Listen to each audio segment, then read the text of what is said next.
Por ejemplo, muchas de las voces de nuestros personajes, que son los personajes que sus hijos y sus hijas están conociendo en las actividades, están en Gimnasio Fontana. Una Antonia Bustamante que está en quinto, nos ayuda un montón con la voz de Gusanito. Mi esposo, que es el papá de Antonia, está en las voces de los personajes. Entonces somos una familia que nos sentimos Fontana y para mí en particular es absolutamente un placer estar aquí con ustedes, además porque veo caras conocidas, psicólogas, Ilse, que estuvimos juntas en todo nuestro proceso de formación. Entonces, como ven, es algo que me emociona un montón. Y es algo que quiero que saquemos mucho provecho. Yo quiero que esta conversación, y fíjense que les estoy diciendo que tengamos una conversación, gira en torno a todas esas cosas que para ustedes tienen sentido, preguntas que los están cuestionando en este momento. Hace un rato nos estaban diciendo sobre la importancia de trabajar en este tema de las emociones. Nadia les hacía una explicación muy, muy detallada de lo que estamos haciendo y de lo que, digamos, el colegio desde su línea de felicidad está haciendo. Pero eso empieza a cobrar sentido en diferentes lugares. Uno es el aula de clase, cuando los profesores y las profesoras del colegio trabajan con los niños.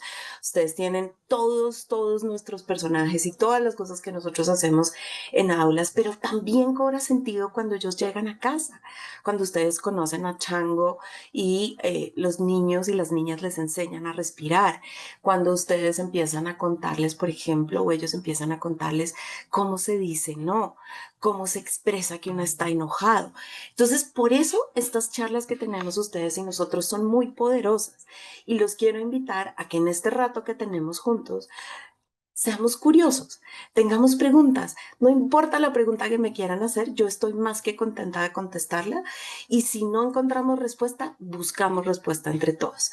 Entonces, quédense aquí, conversemos, acuérdense si tienen dónde anotar, anoten, si no, anoten en el chat y junto con María Paula los acompañaremos en este proceso. Entonces déjenme presentar y arrancamos, ¿les parece? Punto.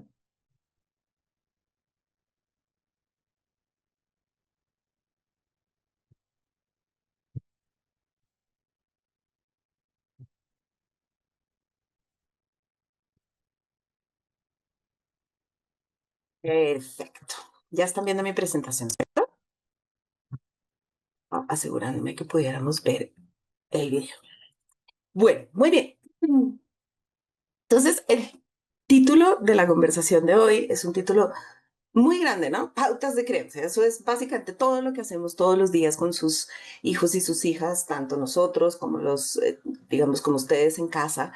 Son todas esas cosas que creamos, la estructura, tanto emocional como cognitiva, como desarrollo físico que creamos para que ellos puedan crecer y cómo se relaciona con la primera infancia. Entonces, eso es una cosa grandísima y lo que quiero invitarlos es que de a poquito vayamos poniéndole como nombre y apellido a cada una de esas cosas para transformarlos en herramientas y que esas herramientas se conviertan en cosas que ustedes pueden usar. Entonces van a ver que yo les voy a ir dejando tareas a lo largo de nuestra conversación.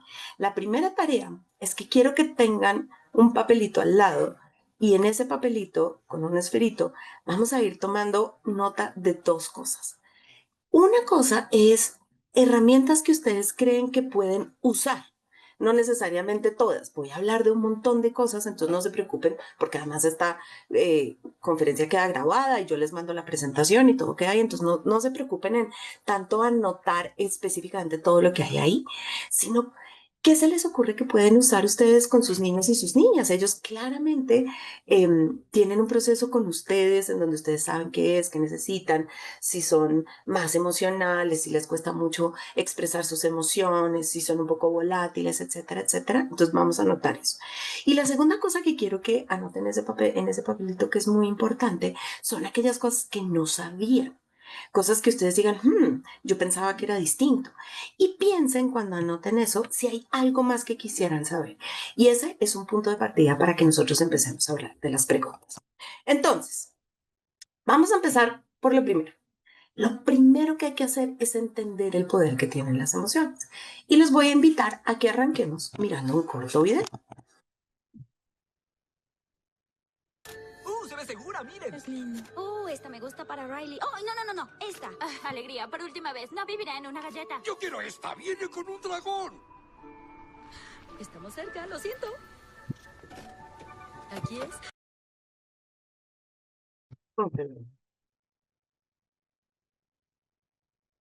Se paró el video. Nuestra nueva casa. Y...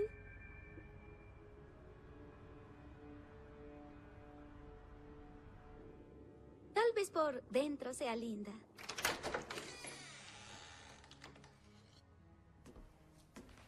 ¿Vamos a vivir aquí? Tenemos que hacerlo. Huele como si algo se hubiera podrido dentro. ¿Puedes morir por mudarte? Oigan, calma, no exageren. No morirá nadie. ¡Ratón muerto!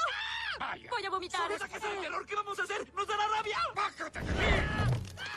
Oigan. Durante el camino, papá nos habló de nuestra grandiosa habitación. Hay que conocerla. ¡Grandioso! Sí. No.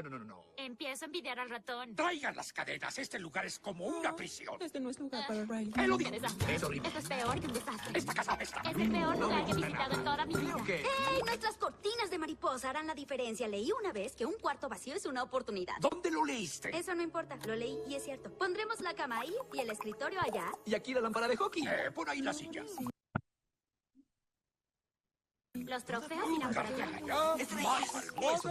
Así me gusta. Saquemos todo del camión de mudanza. Entiendo, sí, adiós. ¿Puedes creerlo? La mudanza no va a llegar hasta el jueves. No es cierto. Parece que se ¿El camión se perdieron. perdió? Ah, sí, no les conviene. Se perdieron. Dijiste que llegarían ayer. Ya sé que eso dije. Es lo que Mamá y ellos papá me están dijeron. estresados. Ellos están estresados y nosotros... ¿Cuál es su problema? ¡Tengo una gran idea! Al menos leíste el contrato. Andersen avanza. Se está acercando. Oye, claro que Se no. alista para anotar. Estoy detrás de ti. Cuidado, cuidado.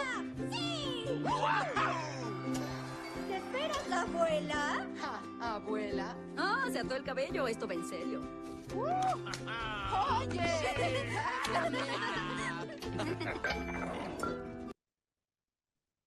Muy bien.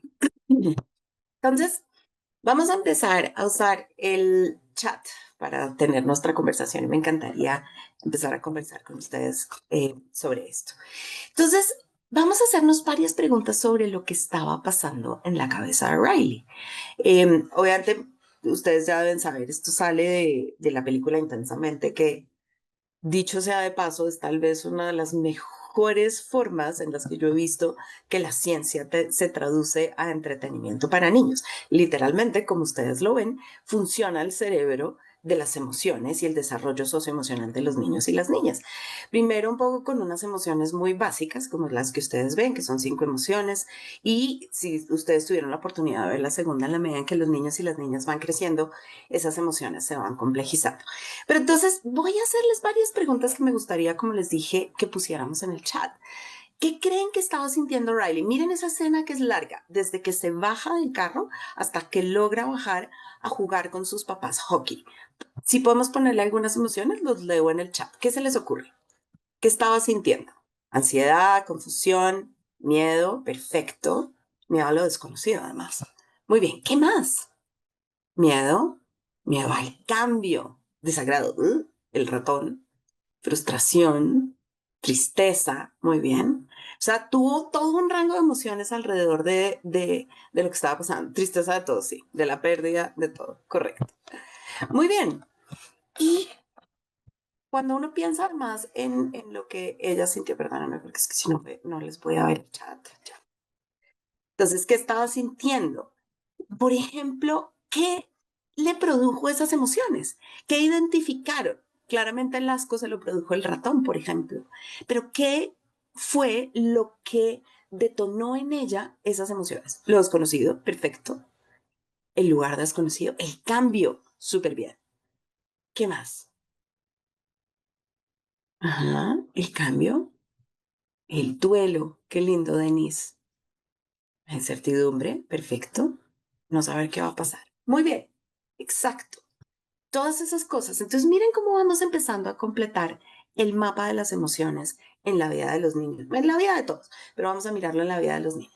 Entonces, hay una cantidad de cosas que nosotros sentimos que son experiencias, que finalmente se sienten en el cuerpo, son experiencias fisiológicas, pero que si uno empieza a pensar, tienen un correlato. Es decir, yo logro identificar que el ratón me dio asco, que llegué a un lugar que no conocía, que estoy cambiando, estoy dejando mi casa, etcétera, etcétera. Entonces, eso es importante. Ahora pensemos, mis queridos papás y mamás, ¿qué le ayudó a manejarlas? Porque fíjense que hay momentos en los cuales estaba muy frustrada, muy triste, muy asustada y podemos ver como la radiografía en su cerebro de tristeza y de angustia y de rabia. Pero ¿qué le ayudó? ¿Qué usó ella? Cuando jugó hockey, cuando el apoyo, ajá. ¿Qué más? ¿Qué recursos usó? Ella, solita. La imaginación, muy bien. Eso es una, muy bien. Conectar con sus papás, moverse, de acuerdo, súper bien. ¿Qué dijo Alegría en un momento? ¿Se acuerdan que en un momento Alegría dice, tengo una gran idea? ¿Sí? Entonces, hay un proceso cognitivo detrás de ahí. Muy bien, muy, muy bien.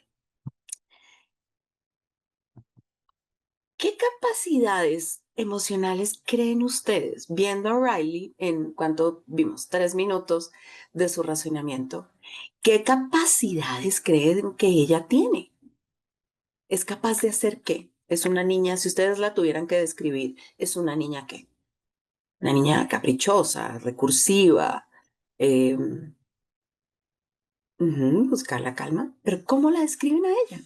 ¿Qué habilidades tiene? Inteligente, muy bien. ¿Qué más tiene?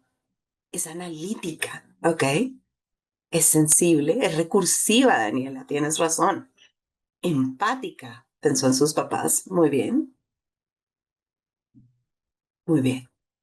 súper, bien. Voy a cerrar el chat. Es optimista, esa me encanta, Andrea. Es optimista, es una niña que logra ver las cosas buenas en las situaciones. Muy bien. Entonces, resulta que del momento que Riley nació hasta este momento que más o menos ustedes están viendo una niña que está en la preadolescencia, pasaron muchas cosas. Y pasaron muchas cosas en términos de su desarrollo socioemocional, en términos de su desarrollo motor, en términos de su desarrollo cognitivo, etcétera, etcétera. Entonces vamos a ver qué fue lo que pasó. No es que los niños y las niñas, digamos, vayan desarrollando, las emociones aparezcan completamente en ciertas etapas del desarrollo. Ah, no, entonces ahora tienes 5 años y ahora puedes sentir sorpresa. En realidad, las emociones crecen en nuestro cerebro nosotros nos desarrollamos como si esto fuera una espiral. Ustedes se acuerdan del tema de la consola que en la segunda película además es muy, muy protagonista. En esto nosotros estábamos viendo los personajes y tienen como un tablero de control, una consola que tiene hartos botones. Pero resulta que cuando ella nace, ella básicamente tiene un botón, que es esa primera imagen que ustedes ven al principio de Alegría. Y esa consola es chiquitica y tiene un botón. Y en la medida en que ella va creciendo, los botones los botones van aumentando y la consola se va complejizando. Entonces, por ejemplo, cuando es un bebecito, empieza a sentir alegría. Y hay algunas cosas básicas que se están desarrollando, por ejemplo, del asco. Entonces, la primera vez que sus papás le presentan el brócoli no le gusta y siente asco y entonces la consola se vuelve un poquito más compleja. Cuando, por ejemplo, empieza a correr y se da cuenta que se puede caer, empieza a desaparecer el miedo. O, por ejemplo, cuando está con sus amigas, empieza a sentir otro tipo de alegría. Entonces, la alegría, fíjense que está desde el principio y esa alegría del principio es una alegría muy básica que implica que está mamá ahí, que yo puedo ver a mamá, que la puedo oler, que está cerquita, y entonces eso me da algo de bienestar y yo sí siento algo de incomodidad, entonces puedo sentir tristeza, pero en realidad cuando yo empiezo a crecer, la alegría empieza a ser distinta. Ya no solamente tiene que ver con que mi mamá está ahí, sino que tiene que ver, por ejemplo, con que puedo disfrutar el juego con mis amigas y mis amigos. que es otro tipo de alegría. E incluso se vuelven a complejizar mucho más cuando son adolescentes o preadolescentes. Ya, por ejemplo, no es solamente la rabia, están enojados porque me quitaron un juguete, sino que puedo sentir algo un poco más sutil que tiene algunos tintes de sorpresa y que tiene algunos tintes de rabia que se llama desconcierto. Entonces, cuando yo les digo que el desarrollo es como una espiral, es como que empiezo yo con unas poquitas emociones que en la medida en que se van desarrollando dan mayor amplitud, ¿sí? La ansiedad tiene que ver con el miedo, la preocupación tiene que ver con la tristeza, pero también tiene que ver con la ansiedad. Entonces, en la medida en que empiezan a complejizarse, piénsenlo de esta manera, que es una manera muy sencilla de verlo, la consola se va ampliando y al ampliarse esa consola, el repertorio es mucho más grande. Entonces, ahorita estábamos hablando de las diferentes etapas de que a veces en la adolescencia hay cosas que van a ser más sencillas y mucho de lo que tiene que ver con la sencillez de la adolescencia es que aparecen cosas como el desarrollo del lenguaje y poder ver estas emociones a través del lenguaje. Tiene otros retos, pero por ejemplo esto lo hace más sencillo. O en otras etapas, por ejemplo, cuando empiezan a compartir con otras personas. Sus hijos y sus hijas están en esta primera etapa de primera infancia, de educación preescolar, en donde todavía están en el momento de transitar entre soy yo y comparto y me socializo y construyo relaciones con los demás. Entonces, pongámosle nombre y apellido a las emociones, como les dije hace un rato. Entonces, las emociones. Muchas personas, es muy curioso que muchas personas dicen, no, es que yo aquí en el corazón siento y en realidad uno siente eso en el cerebro. Porque las emociones son, por un lado, estados afectivos, es decir, tienen que ver con la manera en que yo percibo algo, pero son usualmente una reacción que viene frente a algo que ocurrió, ¿cierto? Entonces, ¿se acuerdan? Por eso les hice la pregunta, ¿qué ocurrió? Riley llegó a una nueva casa, se cambió, vio un ratón, no llegó el trasteo. Todo ese tipo de cosas, de situaciones externas, producen una reacción que viene acompañada de cambios fisiológicos en el cuerpo. Y esto es súper lindo para los niños y las niñas que tienen ustedes. Y es porque esto significa que no necesito tener un gran lenguaje desarrollado para poder expresar que cuando tengo miedo me duele el estómago. Muchas veces, por la manera en que la emoción se expresa en el cuerpo, ya se las voy a mostrar, el estómago duele cuando uno tiene miedo, o la cabeza se siente caliente cuando uno tiene rabia, o cuando uno siente tristeza, uno es como que dicen, me siento como débil, no hay como mucha cosa que yo sienta en mi cuerpo. Y eso es real, de hecho lo hemos medido y ya se los voy a presentar. Entonces, son sensaciones subjetivas, pero tienen dos cosas. Por un lado, lo siento en el cuerpo, porque mi cuerpo reacciona, pero por otro lado, están acompañados de comportamiento. Si tengo tristeza, lloro. Si estoy contenta, me río. Entonces, es todo un proceso. Fíjense la consola cómo tiene que ir especializándose para que los niños y las niñas puedan ir expresando esto. Y miren esto tan interesante. Yo no sé si ustedes han tenido la oportunidad, perdónenme, de ver este estudio. Es maravilloso. Ahí está la referencia, si lo quieren ver, es un estudio de medicina, pero es de las cosas más interesantes que hemos hecho los psicólogos junto a los neurólogos y es entender cómo se ven las emociones. Entonces, fíjense que esto es un mapa de calor de la actividad del cuerpo dependiendo de cómo nosotros estamos sintiendo ciertas cosas. Entonces, fíjense, por ejemplo, que la figura que está a la izquierda arriba para ustedes, que es la de la rabia, es la manera en que el cuerpo se activa cuando yo estoy enojada. Fíjense que se activa la cabeza. Entonces, mientras más amarillo y rojo esté, más activado está. Mientras más azul, ¿sí? Entre negro y azul esté, menos activado está. Entonces, en la rabia, la activación es de aquí para arriba, la cabeza se calienta, las manos, ustedes han visto, por ejemplo, las personas que tienen rabia usualmente lo que tienden a hacer es que cierran los puños. Fíjense, por ejemplo, cómo se siente el miedo. El miedo se siente muy parecido a la rabia porque es una sensación de malestar, pero es menos activa. Acuérdense que amarillo es más activo, rojo es un poquito menos activo, pero ahí está activado. Y por ejemplo, miren abajo la tercera figura de izquierda a derecha, que es la figura de la depresión. Las personas que están en un estado de depresión por la manera en que está ocurriendo esto en su cerebro, por los sesgos cognitivos que existen, incluso por los imbalances que existen en ciertas sustancias químicas dentro de su cerebro, la activación baja. Y entonces fíjense que estas personas van de bajito, que es toda la parte que está en su abdomen, a casi nada. Sus piernas y sus brazos están completamente desactivados. Miren, por ejemplo, la envidia. Es muy interesante. La envidia está en la cabeza y en el corazón y se activa la envidia en la cabeza y en el corazón. Miren la vergüenza. Si ustedes se acuerdan que cuando uno tiene pena se le ponen los cachetes rojos, miren los cachetes ahí. Ese no es Spider-Man, son los cachetes de la persona que se activan mucho. Pero miren, por ejemplo, las emociones que son realmente muy positivas. Bueno, vamos a empezar a entender bien qué es eso de emociones positivas, de valencia positiva, o sea, que producen bienestar, como la felicidad y el amor. Son grandes activaciones y la felicidad y el amor además se sienten en todo el cuerpo. Entonces, una pista muy importante para ustedes, mis queridos papás y mamás, una herramienta de las maneras más sencillas que tenemos para empezar a hablar de las emociones con sus chiquitos y sus chiquitas es empezar a ver cómo se sienten.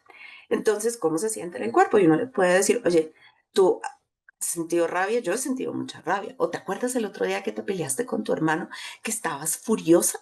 ¿Cómo te sentías? Cuando yo estoy furiosa y tengo un problema en el trabajo, yo siento que me sudan las manos y que la cabeza se me pone súper caliente. ¿Tú cómo lo sientes? Una de las cosas que les va a ayudar más a hacer ese empuje, ese proceso de andamiaje en su desarrollo socioemocional es poderle poner nombre y lugar a esto, nombre y apellido a las cosas. Entonces, por ejemplo, uno les puede mostrar estas tablitas y para los niños, incluso los niños y las niñas de ustedes que son más chiquitos, empiezan a cobrar un sentido impresionante. Entonces, miremos el ABC de las emociones. Acuérdense, entonces, voy de las más concretas a complejizarlas y a volver a tener, perdónenme, un repertorio mucho más grande. Entonces, ¿cuáles son las básicas? Son estas, que son las de la película. La película, les juro que facilitó mi trabajo como en un 70% de explicación del mundo emocional de los niños, porque son estas. Tiene que ver con emociones que producen malestar y emociones que producen bienestar. Y aquí quiero hacer una cosa muy importante. Yo digo que esto es un anuncio parroquial siempre con las familias y es todas estas emociones existen, mis queridos papás y mamás, porque son muy importantes. La tristeza, el miedo y la rabia, la ira o el malestar tienen una función muy importante. La tristeza, por ejemplo, le empieza a mostrar a los niños cuáles son esas cosas que son importantes para ellos y para ellas.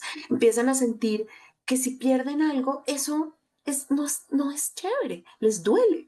Y entonces empiezan a construir en su cabeza un concepto que tiene que ver con que esto es importante para mí.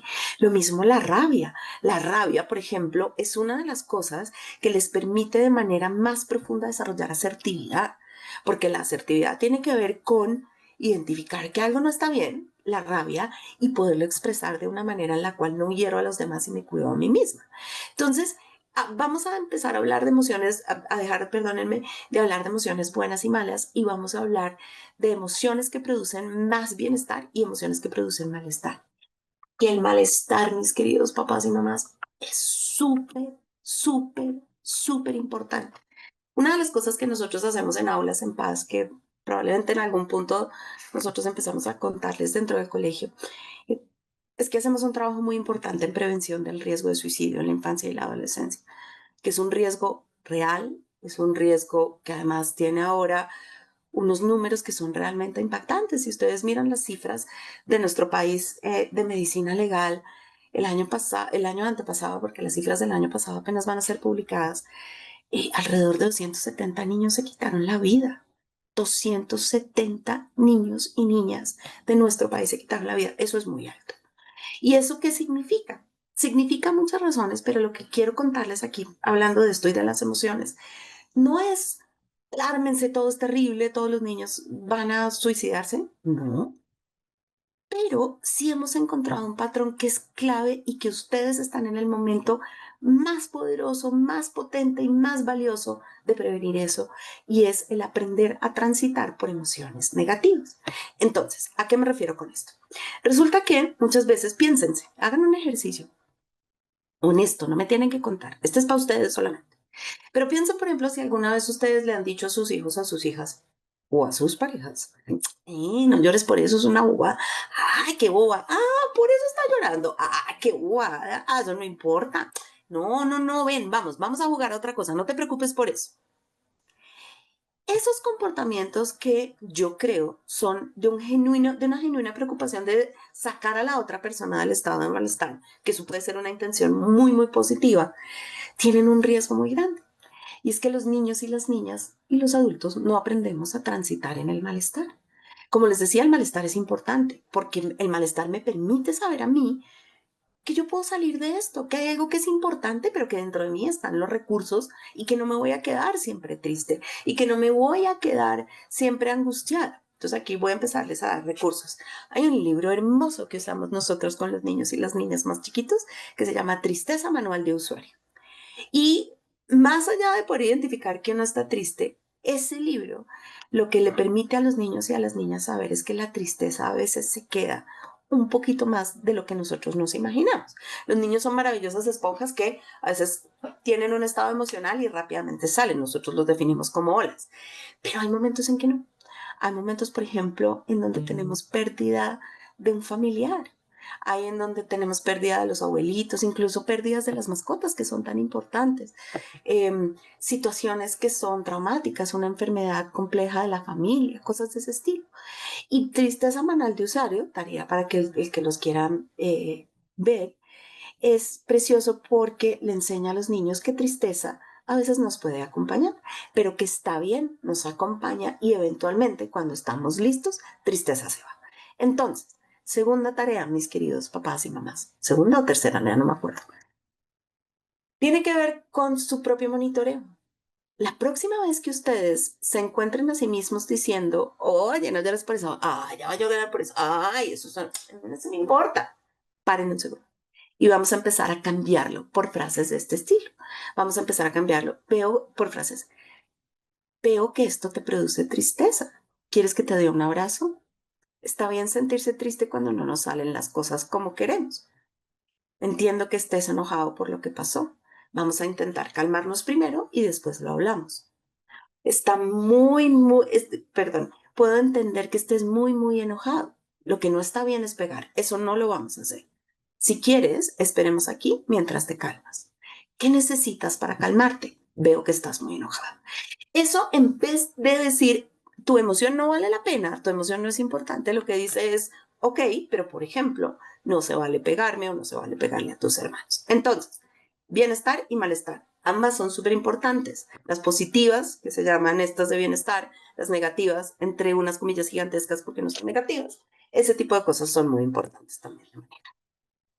Entonces, ¿qué hacemos papás y mamás con este concepto de las emociones? Porque entonces ustedes dirán, bueno, Lina me está explicando todo esto muy chévere, saber dónde se siente, etcétera, etcétera, pero ¿y eso cómo lo aplico yo en mis habilidades de creencia, mis pautas de creencia?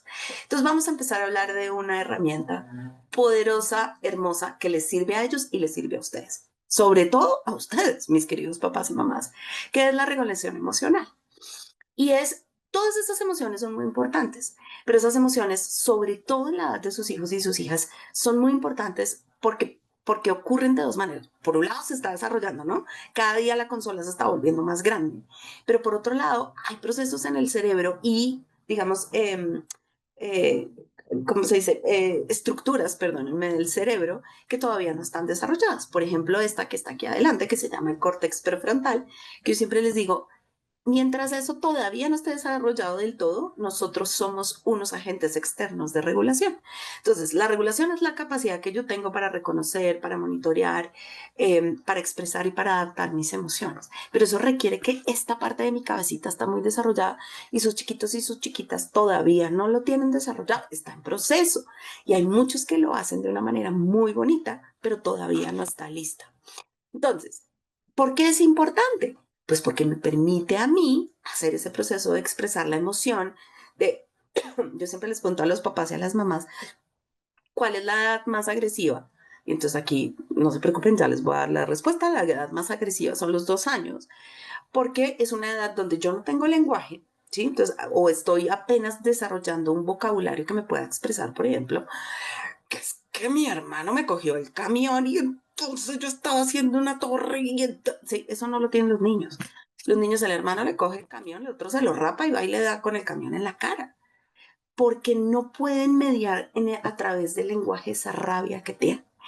Pero además, entonces, lo que pasa con, digamos, con la regulación emocional es que cuando yo no tengo lenguaje, yo puedo utilizar otras cosas para poder calmarme y para poder saber qué está. Y entonces, si está esa sensación, devolvámonos a las figuras, si yo tengo la cabeza caliente y los puños así, probablemente lo que estoy sintiendo es rabia. Entonces, es muy importante para el desarrollo socioemocional. ¿Y qué le pasa a los niños y a las niñas que no aprenden a regularse? Y a los adultos. Por un lado, pues no logran tener conciencia de sus emociones. Entonces, fíjense que yo les dije hace un rato, ¿cuál es la clave para arrancar este desarrollo socioemocional en esta etapa? Póngale nombre y apellido a las cosas. Si los niños no son conscientes, no aprenden a regularse, no, perdónenme, no aprenden a regularse, no son conscientes de sus emociones. Si no soy consciente, pues no le puedo poner nombre y apellido y no puedo hacer todas esas cosas importantes. Por otro lado, además son muy confusas. Si ustedes sí se dieron cuenta, perdónenme, me voy a volver para que lo vean. Pero miren acá, de todas maneras, en todas las emociones hay activación. Entonces, si yo soy un adulto, uno a veces dice, ¿qué tengo? Tengo como debilidad en las piernas, tengo moridera, tengo qué. Imagínense cuando yo tengo 5 años. Es bien, bien difícil hacer eso. Entonces, en realidad, si yo no logro aprender a regularme, no puedo saber si lo que tengo en la panza son mariposas del estómago, de la felicidad en el estómago, o que realmente lo que siento es mucha ansiedad, que se siente muy parecido. ¿Sabían eso? La otra cosa es que les cuesta mucho aceptar sus reacciones. Entonces no hay nada que medie mi reacción. Es el niño que les digo que si se enoja le tira al otro el camión en la cara. Y es porque yo no le puse nombre y apellido. Al ponerle nombre y apellido digo, "Ah, esta es en la que yo paro", por ejemplo. La otra cosa que también es tremendamente importante es que no se logran controlar y el controlarlas es tremendamente poderoso para los niños y las niñas. Porque controlarla significa como decir, no, entonces no tengo nada. Controlarla significa decir, como les conté hace un rato, aquí está la tristeza. Yo puedo estar triste un tiempo y no pasa nada. La tristeza se va a ir. Y eso les cuento, ay, perdónenme que no acabo de contarles esa idea, acabo de darme cuenta, que es el malestar. Es uno de los predictores más grandes de suicidio. El no saber transitar por el malestar, lo que va haciendo en la cabeza de los niños es que va cerrando las posibilidades. Entonces yo no soy capaz, yo no soy capaz, esto no está bajo mi control, etcétera, etcétera. Un niño o una niña toma la decisión de quitarse la vida porque deja de ver opciones. Uno siempre cree, es como, no, esto es una situación terrible, esto es no sé qué, esto no, esto solo pasa en ciertas situaciones. Sí, o sea, sí, hay situaciones que son muy, muy claras, sobre todo mientras más chiquitos, las situaciones externas que explican el suicidio son más frecuentes, pero sobre todo en la preadolescencia y la adolescencia, el que yo no tenga opciones para ver qué puedo hacer con este malestar tan horrible que siento, es uno de los grandes predictores del suicidio. Por lo tanto, si yo tengo 5 años, 6 años, 7 años y aprendo a decir, sí estoy enojado, pero espérate, me calmo, ese tipo de cosas previenen el riesgo de suicidio. Muy bien. No podemos tener estrategias para calmarnos, que eso también ya sabemos que es muy importante. Y hay una que es clave, mis queridos papás y mamás. Yo siempre les digo esto a ustedes y es, acuérdense que nadie, ustedes traten de hacer una tarea en el trabajo en un momento en el que están enojados con alguien o se pelearon con alguien o tuvieron algo, ¿sí? Cognitivamente la cabeza simplemente no se puede enfocar en las actividades que tiene que hacer. Entonces uno a veces espera que, por ejemplo, un niño le dice, cálmate, siéntate, vuelve a hacer la tarea. Los niños y llorando y uno ahí, eso no va a pasar. Hay una relación muy clara entre el malestar emocional y el desempeño académico. Nosotros, para poder aprender, necesitamos estar calmados y serenos. Entonces, por eso, fíjense que la regulación emocional no solamente tiene que ver con el desarrollo socioemocional, súper importante, pero tiene que ver con el desarrollo y los logros académicos, que son también súper importantes. Muy bien. Entonces, porque les prometí que esto iba a ser un tema súper práctico para ustedes. Entonces, pensemos en esto. ¿Cómo enseñan ustedes a cuidar las emociones? Entonces aquí tienen, acuérdense de su hojita. Aquí es donde ustedes empiezan a anotar, ¿no? ¿Qué quisieran hacer, qué pueden hacer, qué no pueden hacer, qué no sabían, que no se habían enterado? Entonces, vamos a hablar de las grandes emociones. Devuélvanse a Riley en la primera escena con asco, felicidad, pues alegría, tristeza, rabia y miedo. Esas son, nosotros las llamamos las Big Five, las 4 grandes emociones. Son, ya les expliqué por qué, porque mientras están más chiquitos, nuestra consola tiene un desarrollo limitado, esas son las que están ahí, después esas como que se van complejizando y salen otras, pero son, digamos, esas son la base. Y hay una imagen que a mí me encanta contarles a ustedes porque creo que es tremendamente poderosa y es, las emociones son como olas. Y para los niños es súper lindo entender en el mar, por ejemplo, que esas son las emociones. Yo a veces con mi hijo nos sentamos y cuando vamos a la playa yo le digo, mira, así funcionan las emociones. Entonces a veces vemos que llegan y se van, que no son más altas que otras, que a veces tienen espuma, que a veces traen unas cosas, que a veces dependiendo. Es decir, hay mucha diferencia en las olas. Pero el mensaje fundamental de la relación entre las emociones y las olas es que vienen y van. Nunca nos vamos a quedar enojados para siempre. Nunca nos vamos a quedar tristes para siempre. Fíjense, por ejemplo, en esto que les mostraba aquí. Perdónenme, vamos a volver a mi cuadro porque creo que es muy importante. Imagínense, por ejemplo, esta activación, ¿sí? La activación del amor, la roja con amarillo. Una de las explicaciones que ustedes tienen, por ejemplo, en las relaciones de pareja, es que esta activación, a medida que las relaciones van cambiando y se van consolidando, es una activación distinta. Esa activación ya no es tanto como de una energía, como, sí, el enamoramiento es súper lindo, etcétera, etcétera, pero a medida que el amor va convirtiéndose en una sensación mucho más a largo plazo y no de ola tan alta, esa activación cambia.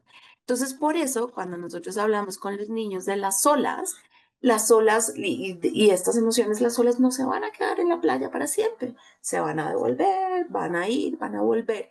Y entonces, así ustedes les pueden explicar el poder, digamos, que tienen ellos. Es como tranquilo. Tampoco vas a sentirte feliz siempre, tampoco vas a sentirte enojado siempre. Lo otro que es muy importante acerca de estas 5 grandes emociones es lo que les contaba hace un rato. Y es, no nos gusta, no nos gusta, no. Pongámosle, no nos permitimos sentir tristeza y malestar, porque hay que estar bien, porque hay que seguir adelante. Y yo creo que esta es una oportunidad muy linda para nosotros como familias de niños y de niñas que estamos en edad preescolar, empezar a sentir que la posibilidad de estar triste también es para nosotros. ¿Sí? Entonces, por ejemplo, hay cosas tan válidas que ustedes les pueden decir a sus hijos y a sus hijas como, hoy no me siento muy bien, hoy tuve un problema en la oficina, o si tuvieron una discusión con ellos, decirles, ¿sabes qué? Mamá necesita un ratico para calmarse porque estoy muy enojada en este instante y no quiero hablar contigo. Tengo rabia. O por ejemplo, muy válidas, en este instante papá y mamá están enojados. Vamos a hacer otra cosa mientras papá y mamá se logran calmar. Pero eso que estamos haciendo, utilizando para nosotros, eso mismo que queremos que desarrollen ellos, es algo que nosotros denominamos el modelamiento parental. Y el modelamiento parental es muy poderoso por muchas cosas. Yo muchas veces cuando estoy en los colegios, con los diferentes colegios que trabajamos, y esto es, yo les cuento, yo he tenido colegios desde La Guajira hasta el Amazonas, pasando por todos los departamentos de Colombia, por incluso otros países, Chile, México, y casi que esto es calcado entre lugares, entre zonas, entre estratos. Y es en el momento en que nosotros, los papás y las mamás, nos atrevemos a mostrarles a nuestros hijos qué estamos sintiendo y cómo lo estamos manejando, ellos lo copian. Pero si nosotros además utilizamos la agresividad y utilizamos el grito y utilizamos etcétera, etcétera, todo esto para criar, ese tipo de cosas también se copian. El modelamiento a veces a uno se le olvida que es la herramienta más poderosa, pero también el arma de doble filo más grande para la crianza. Muchas veces cuando nosotros encontramos a niños y a niñas que, por ejemplo, agreden a los otros. Yo creo que ustedes saben que una de las cosas que hace Aulas en Paz es trabajar con los temas de bullying y acoso escolar. Y los niños y las niñas que son agresores, fíjense que no estoy diciendo que son bullies, sino que cumplen el rol de agresores. Cuando yo empiezo a conversar con ellos y empiezo a conversar con sus familias, me doy cuenta que hay patrones que se repiten. Eso no quiere decir que todo sea culpa de papá y mamá. Eso quiere decir que el modelamiento tiene un poder muy importante en el desarrollo de los niños y que probablemente si yo lo que hago todo el tiempo es decir, no sientas, no hagas, no sé qué, los niños lo van a hacer. Hace una semana, en Paz tiene un trabajo muy lindo con la Secretaría de Educación que se llama Escuelas con Emociones. Y estaba entrenando a unas maestras divinas de primera infancia y una maestra me dice, me contó algo y me llegó al alma, que se los quiero compartir. Em, Esta maestra tuvo una pérdida muy grande hace poco. Su hermano falleció. Y entonces me dijo, Lina, cuando yo estaba chiquita, mi papá y mi mamá me decían, no llore, es que no llore, es que porque es tan boba, es que usted tiene que ser fuerte. Creció en una familia de hombres. No, y tiene que ser fuerte, y no llore, y no llore, y no llore. Me decía, y llevo unos 6 meses de la muerte de mi hermano y no he podido llorar. No ha podido llorar la muerte de su hermano porque ella siente que le enseñaron con el modelamiento y con la palabra a no llorar. Y eso tiene un impacto importantísimo en la vida de los niños. Nosotros creemos que eso no. Entonces, arranquemos por nosotros. Cambiemos esas frases que son muy importantes. No llore por, entiendo que quieras llorar por eso, calmémonos, etcétera, etcétera. O yo me siento triste y yo necesito llorar en este momento. Aquí les dejo unos recursos que son lindos, lindos, lindos, que además ustedes van a tener la oportunidad de conocer en nuestros currículos, que son los que sus chiquitos y sus chiquitas ven. Ustedes tienen Aulitas en Paz. Aquí no me voy a centrar tanto en Aulitas en Paz, porque Aulitas lo van a ir conociendo, van a conocer a Chango, a Tuga, a Dino, a todos los personajes, sino que les traje algunas cosas que creo que además de Aulitas en Paz pueden ser muy, muy interesantes para ustedes. Hay una cosa linda que creo que es un recurso sencillo, fácil en español y en inglés, ustedes que son un colegio bilingüe, que se llama Sesame o Sésamo Comunidades o Sesame Communities. Y tienen una cantidad de ejercicios de tópicos de conversación de los papás para los niños. Ahí están los links y los pueden usar y son lindos. Con los niños y las niñas más chiquitas, por ejemplo, nosotros acuérdense que intentamos que esas emociones no desaparezcan. O sea, yo no quiero que los niños y las niñas dejen de sentir rabia. Y voy a decir algo más polémico. Incluso no quiero que dejen de hacer pataletas. Las pataletas son difíciles, pero para nosotros manejarlas. No quiere decir que no tengan un sentido de las pataletas, tienen una razón de ser, digamos, a nivel del cerebro. Es una sobrecarga de los niños en el cerebro y es una sobrecarga emocional también para nosotros. Tenemos, por ejemplo, este libro de No hago pataletas, lo usamos en algunos de nuestros currículos, que es hermoso, y tienen, si ven que tiene una nubecita ahí, esta es una cosa que hemos probado incluso con niños y niñas de año y medio. Esto se los cuento porque lo hacemos en aulas constantemente y es, en esta historia, el personaje que está enojado, el enojo se ve como una nubecita en su cabeza. Y lo que se hace en la historia es que se sopla la nubecita. Miren otra idea para que ustedes utilicen. La nubecita se sopla y cuando los niños, por ejemplo, hacemos preguntas del estilo de, ¿sientes que tienes una nubecita en la cabeza? ¿Quieres que soplemos la nubecita? Y funciona divino, porque no es solamente como soplar así, sino que está atado a la respiración. Uno de los elementos fundamentales que sus chiquitos y sus chiquitas están viendo en Aulitas en Paz es la respiración como un mecanismo para bajar la frecuencia cardíaca y regular la emoción. Devuélvanse a la regulación emocional, lo que les conté. Entonces, el mecanismo es yo respiro, en la medida en que respiro, entra más oxígeno a mi cerebro, baja mi frecuencia cardíaca y yo puedo sentirme más calmado. Entonces, en este libro de No hago pataletas está la historia y les enseñamos. Tenemos otra que me encanta y siempre, siempre la repito porque es que yo creo que es una de las cosas más lindas. Es un ejercicio con la manito. Y además, fíjense que el símil que hay alrededor de esto es precioso, que es, nosotros les decimos a los niños y a las niñas que si necesitan que les demos la mano para calmarse. Y entonces les damos la manito y ellos lo que hacen es que con su dedito índice van recorriendo con el mismo propósito. Entonces, y este se vuelve, ahora que estaban hablando de los dispositivos, esto se vuelve en un dispositivo que ellos usan todo el tiempo, porque entonces las maestras o ustedes les pueden decir a los niños, toma la manito. Y a veces, por ejemplo, yo lo he hecho muchas veces con mi hijo, yo le digo, y él mismo me dice, mamá, ¿me das la mano y yo me calmo? Y entonces le pongo la mano. O a veces ni siquiera necesita mediar palabra. Yo le pongo la manito y él empieza. Hay otras maneras de hacerlo, ¿no? Entonces hay unas más de esta literatura que yo me imagino que ustedes conocen, que es El monstruo de colores, que es súper lindo. Hay una serie de emociones, o la rabia, o la tristeza, o la envidia, que me parece chévere. Hay otros para los niños más chiquitas y los niños más chiquitos y chiquitas que son el de monstruo feliz y monstruo triste, que son máscaras de emociones. Entonces ellos los pueden recortar. O por ejemplo, para los niños y las niñas más grandes de 6 y 7 años, hay recursos como el emocionario. El emocionario es un diccionario de emociones y entonces los niños juegan a encontrar la emoción que tienen ahí.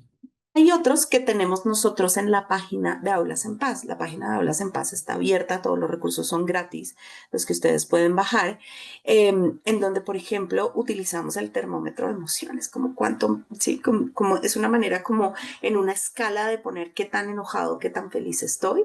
O hay otra más sencilla, por ejemplo, como los relojes de emociones para los niños y para las niñas, que en algún momento ustedes también lo pueden poner, las maestras lo usan súper bien en los salones, que es que les cuentan a los niños que hay una posibilidad de expresar cómo se sienten si no encuentran palabras y ponen este tipo de recursos. Eso también lo pueden hacer, también está en Aulas en Paz, también lo pueden bajar, etcétera, etcétera. Muy bien. La segunda herramienta que quiero, bueno, no la segunda, ya hay más, pero digamos el segundo tema del que quiero hablarles es el tema de la situación. Entonces, muchos de los problemas que ocurren en la crianza y que requieren más habilidades o más pautas de crianza para que utilicemos tienen que ver con las situaciones que se salen de control. Porque fíjense que hasta ahora yo les estoy hablando de las cosas que son chéveres y en teoría pues muy lindo y hablamos de las emociones, pero en realidad lo que para ustedes es profundamente difícil manejar son las situaciones de malestar, las situaciones de pataleta, las situaciones donde las cosas se salen de control. Que algo se salga de control no necesariamente quiere decir que es malo, sino que está desbordado y necesitamos utilizar nuestros recursos para volver a contenerlo y poder darle curso a esas emociones como estábamos hablando. Entonces, si nosotros queremos hacer que esto, digamos, funcione, necesitamos hacernos como papás y mamás algunas preguntas. Y esas preguntas son de diferente estilo. Hay una que tiene que ver, puede ser pataleta o puede ser una furia profunda o puede ser un enojo, puede ser una molestia o puede ser una torcida de ojos, lo que quieran. Pero cuando sus hijos les están mostrando que tienen un malestar que es real, hay que empezar a pensar qué desató ese malestar. Y uno casi, casi que lo puede encontrar como la cosa que antecedió a la volteada de ojo, a la pataleta, a el grito, a lo que sea, a la respuesta desafiante. Entonces, eso puede ser que yo le pedí que se cambiara de ropa, que se fuera a acostar, que le quité el PlayStation, que nos centramos de jugar en el parque, que cerramos la televisión, que nos fuimos de la casa de los abuelos. Y hay que empezar a entender. Y tenemos que, además de entender el qué, tenemos que entender el cómo. Y es, ¿qué es lo que pasa aquí? Esto es algo recurrente. Siempre que vamos a salir de la casa de los abuelos, se enoja. Y entonces, ¿qué es lo que pasa en la casa de los abuelos que es tan importante? Y ustedes seguramente se estarán diciendo a sí mismos, bueno, pues yo no sé, sí, es porque salimos de la casa de los abuelos, pero ¿qué es? ¿Saben cómo se sabe eso? Pregúntenles, pregúntenles. Eso me parece a mí una de las cosas más obvias, más sencillas, pero ¿saben qué? Sobre todo en la primera infancia en edad preescolar, a los papás se les olvida y a las mamás se nos olvida que les podemos preguntar a los niños qué es lo que les está pasando. ¿qué te hace sentir tan triste o qué te enoja de que nos vayamos de la casa del abuelo? Puede ser que en la casa del abuelo haya un perrito, puede ser que en la casa del abuelo le den la comida que quieren, puede ser que le da angustia que el abuelo está muy enfermito, lo que sea. Entonces, con base en esa respuesta, nosotros podemos empezar a preguntarnos qué es lo que lo ayuda a calmar. Si, por ejemplo, a mí me sirve que si nos vamos a ir de la casa del abuelo y se ponen a llorar porque vamos a dejar del perrito, puedo empezar a hacer advertencias no, avisos o a informar. Desde mucho antes nos queda media hora. Cuando el reloj llegue acá, queda media hora. Cuando acá llegue acá, quedan 20 minutos. Ya casi. ¿Qué más quieres hacer con el perrito antes de irnos? ¿Cómo te puedes despedir del perrito? Tómate una foto con el perrito, lo que quieran.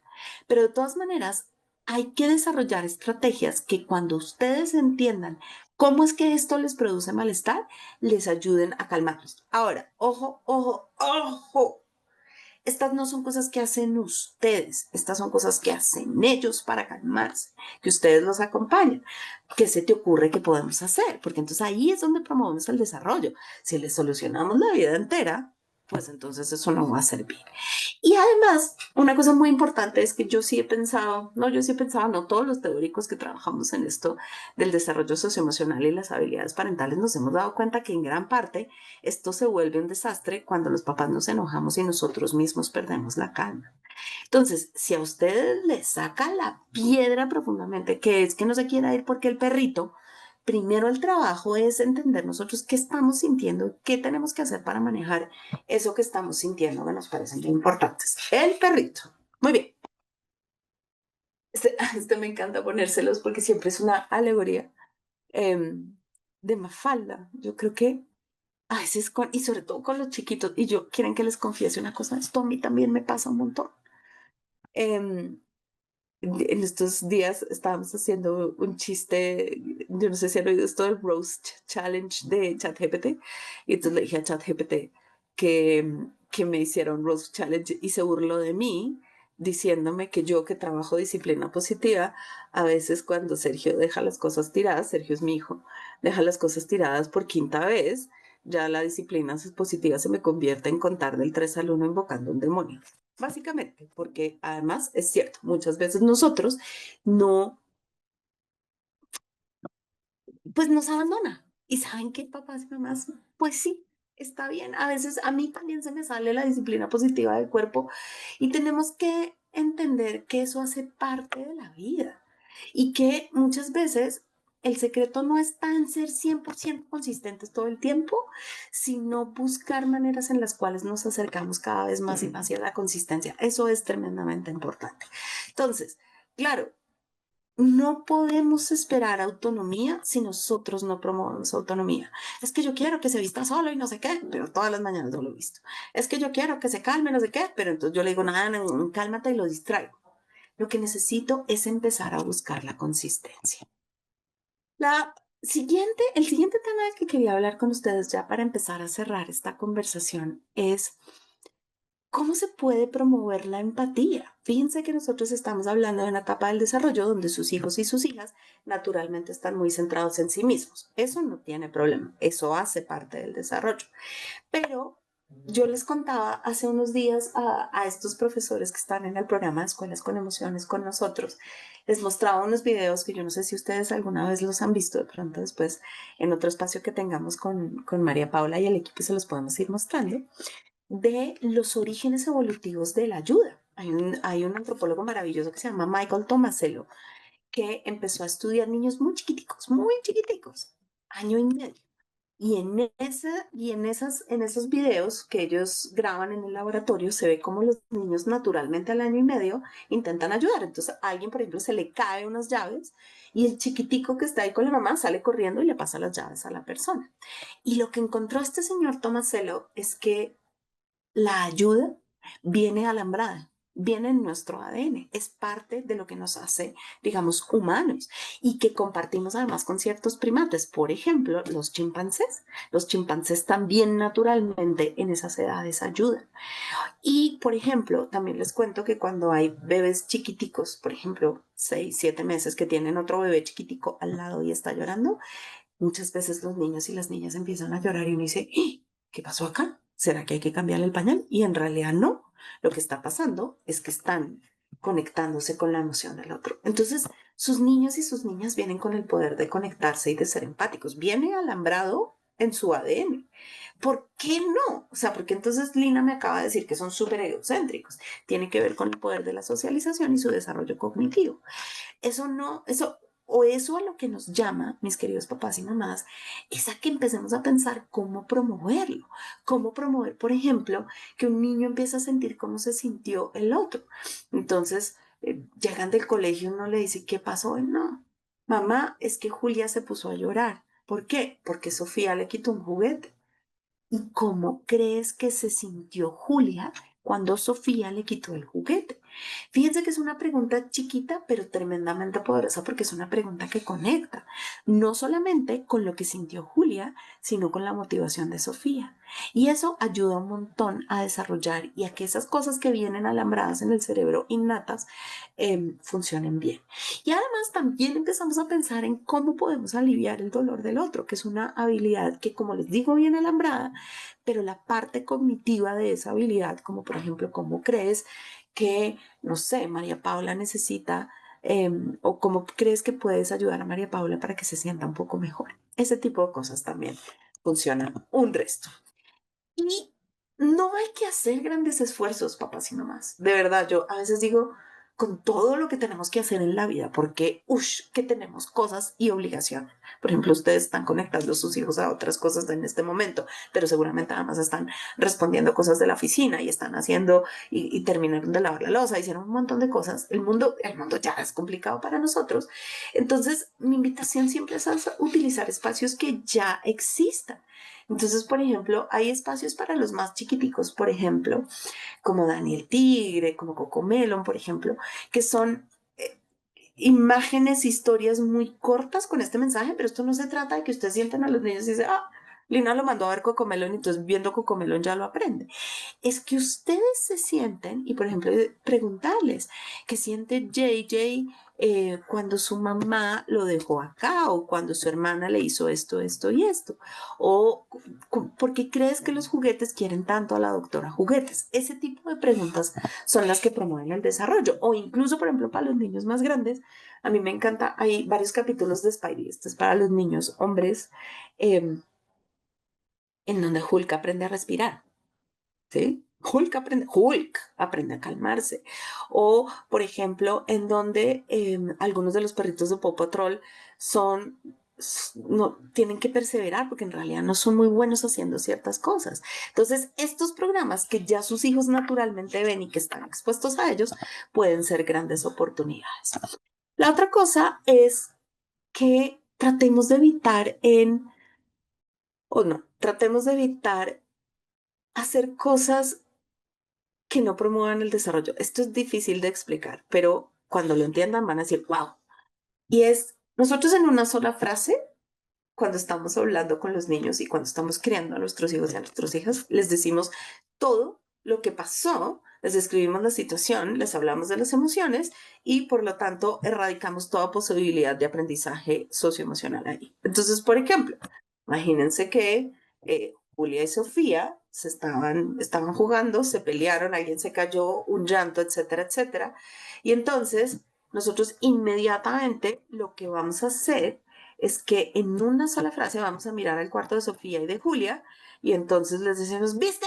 Te pegaste a tu hermana, carajo, es que están por andar brinconeando. Uy, me hace el favor, debería dar vergüenza. Pídale disculpas a tu hermana. Una frase. Y en esa frase, sin que los niños mediaran palabra con nosotros, le dijimos, ¿qué pasó? ¿Por qué pasó? ¿Cómo se deben sentir? ¿Y qué deberían hacer? Díganme dónde está el aprendizaje para los niños ahí. En vez de preguntar qué son esas cosas que pasaron. Entonces, ahí lo que estamos haciendo es que les enseñamos qué pensar y no cómo pensar. Y en realidad lo que necesitamos es que aprendan cómo pensar. Y cuando ustedes no hacen eso, lo que estamos limitando es la capacidad de desarrollar pensamiento crítico. Pero entonces, si en vez de correr al cuarto de Julia a decir eso, vamos y le pregunto a Ana Julia, Julia, cuéntame qué pasó. Y no, mamá, Cuéntame, Julia, ¿qué pasó? Es que yo estaba no sé qué. Ahora, Sofía, cuéntame tú qué pasó. ¿Cómo te lastimaste? ¿Por qué crees que se lastimó tu hermana? Ese tipo de preguntas muestran un interés genuino y además ayudamos a desarrollar en ellos pensamiento crítico. Que es un tip maravilloso para ustedes, evitan echar cantaleta. Si hay algo que yo les puedo decir que no funciona, pero miren así, cero, chiquitico, y lo hacemos un resto en la crianza, es la cantaleta. Por aquí, no. Las preguntas son una herramienta súper poderosa. Y ya para finalizar, quiero cerrar pensando con ustedes en algo muy importante que se llama el estilo parental. Hace un rato les hablaba del modelamiento, ¿no? ¿Se acuerdan? Esto es lo que ustedes son, ¿sí? Cómo se comportan, lo que hacen, por ejemplo, o cómo le hablan, por ejemplo, a la persona que está en la caja del supermercado cuando van a comprar al mercado y los niños ven qué hacen. Cuando ustedes le hablan a la profe, cuando ustedes le hablan a la persona al servicio, cuando ustedes hablan con su jefe, los niños están como esponjitas diciendo, ok, ok, ok. Así se le habla a la persona del supermercado. Ok, ya aprendí, mamá. No, usted no les dijeron, mira, hijo, nosotros vamos a ir al supermercado y yo te voy a enseñar cómo está. No, no, no, no. Ustedes lo hacen porque son lo que son. Eso se llama modelamiento y los niños aprenden a través de eso. Pero hay otro que es la crianza como tal, que son esas cosas que ustedes activamente hacen para enseñarles a los niños. Y hace ya bastantes años, una señora que se llamaba Diana Baumritt, que dijo, venga, nosotros podemos pensar en el estilo en que los papás y las mamás nos relacionamos con los niños, de manera en que crucemos qué tanto amor, cuidado y libertad le damos versus qué tantas reglas y estructuras le ponemos. Y ella encontró 4 estilos parentales. Uno, donde hay 0 reglas y 0 amor. Y estos son los niños en donde los papás son ausentes o negligentes, ¿sí? Entonces estos son los niños que usualmente dejamos a la crianza de otros, que dicen, ay, ellos verán, etcétera, etcétera. Esto, afortunadamente, es uno de los menos comunes. Hay otro estilo en donde yo soy papá, yo soy mamá, yo tengo la autoridad, yo tengo el orden y ustedes calladitos porque ustedes no saben nada, son unos cagoncitos que no han aprendido nada. Y ese es el autoritario. Ese es mucha estructura y mucha regla y poco amor.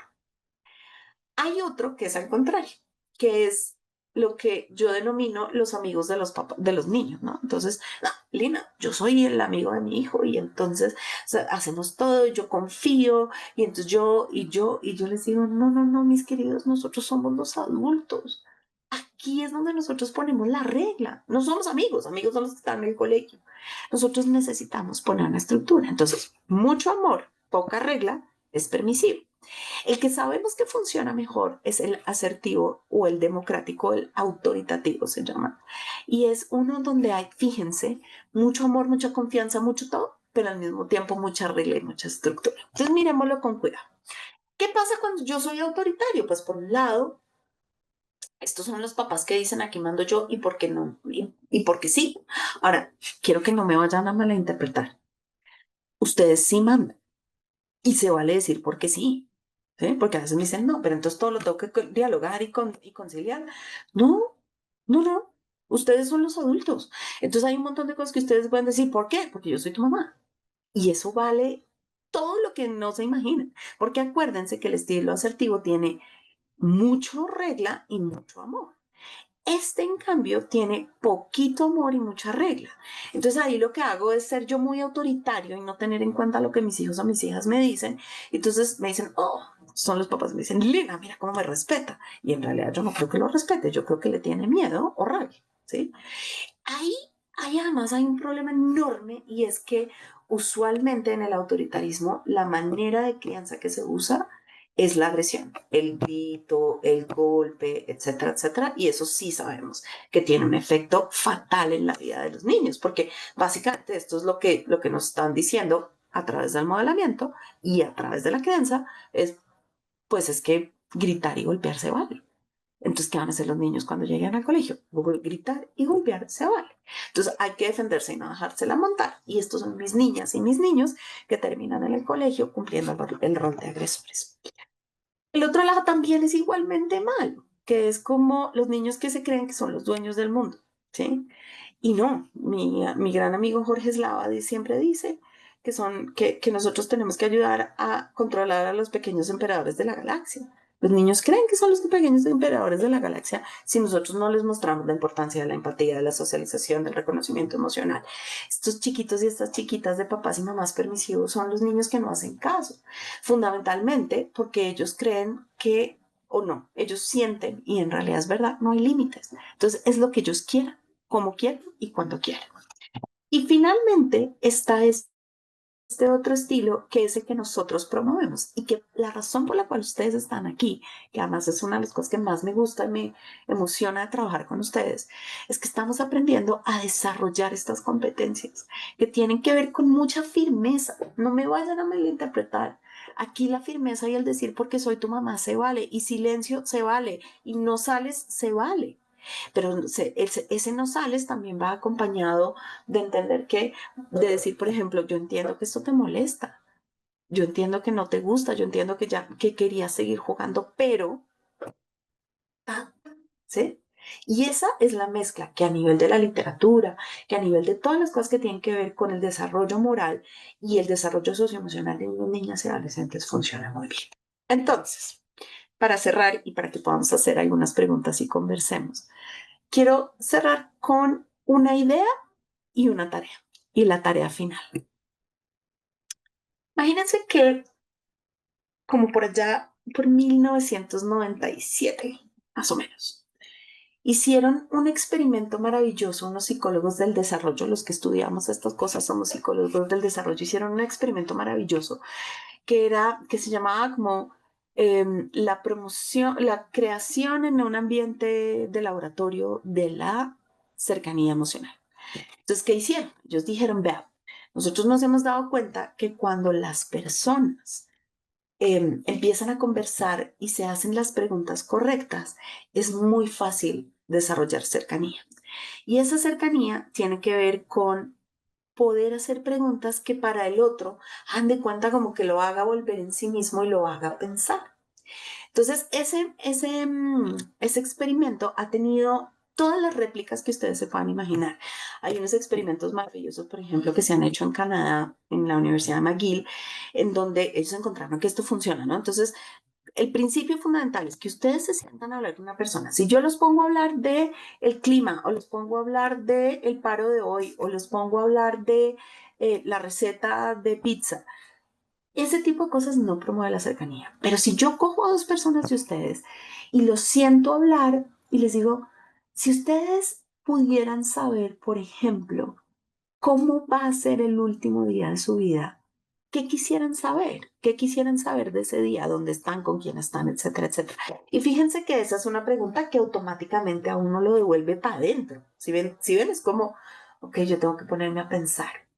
En ese estudio, por ejemplo, que hicieron en Canadá, lo que hicieron fue comparar personas que, con ese tipo de preguntas, personas que a unas les dieron un medicamento placebo y a otras les dieron un medicamento que bloqueaba en el cerebro sus receptores de sustancias que producen bienestar y placer, que se llaman endorfinas.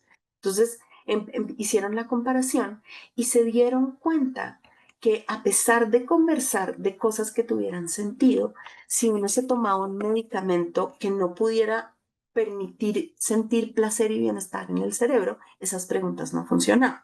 Lo que quiere decir esto, lo que les estoy contando con este hallazgo, es que finalmente el hablar de temas importantes, incluso en edad preescolar, aquí está, es muy valioso porque genera vínculo y cambios a nivel del cerebro.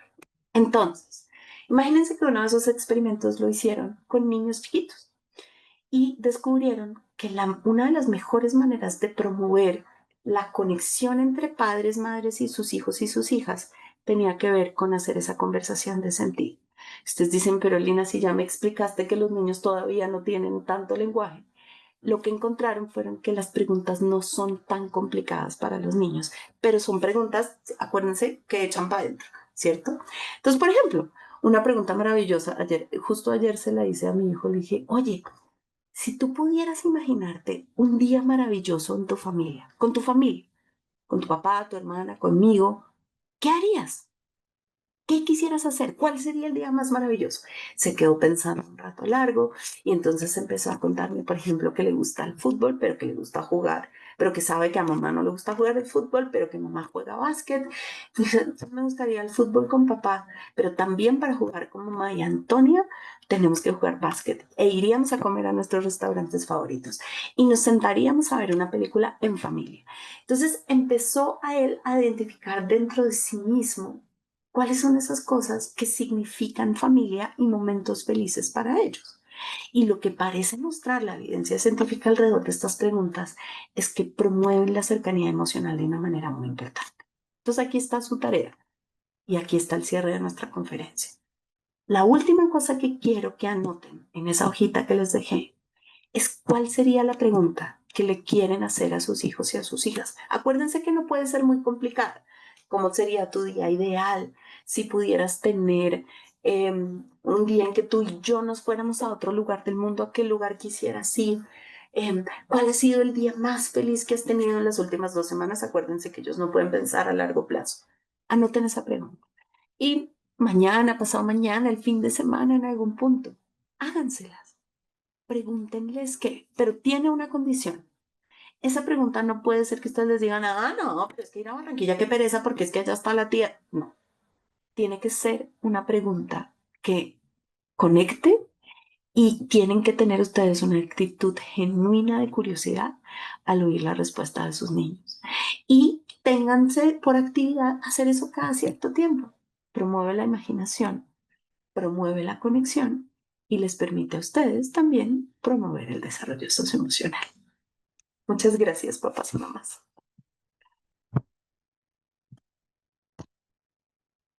Uy, qué largo. Bueno, no sé si tenemos preguntas, tenemos un ratico para conversar, si quieren, si no quieren, como quieran. No sé, Natalia.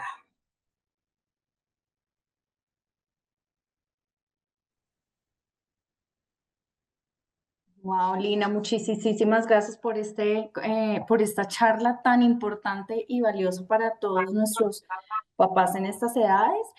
Si quieren pueden ir poniendo sus preguntas aquí en el chat, vamos a ir leyéndolas.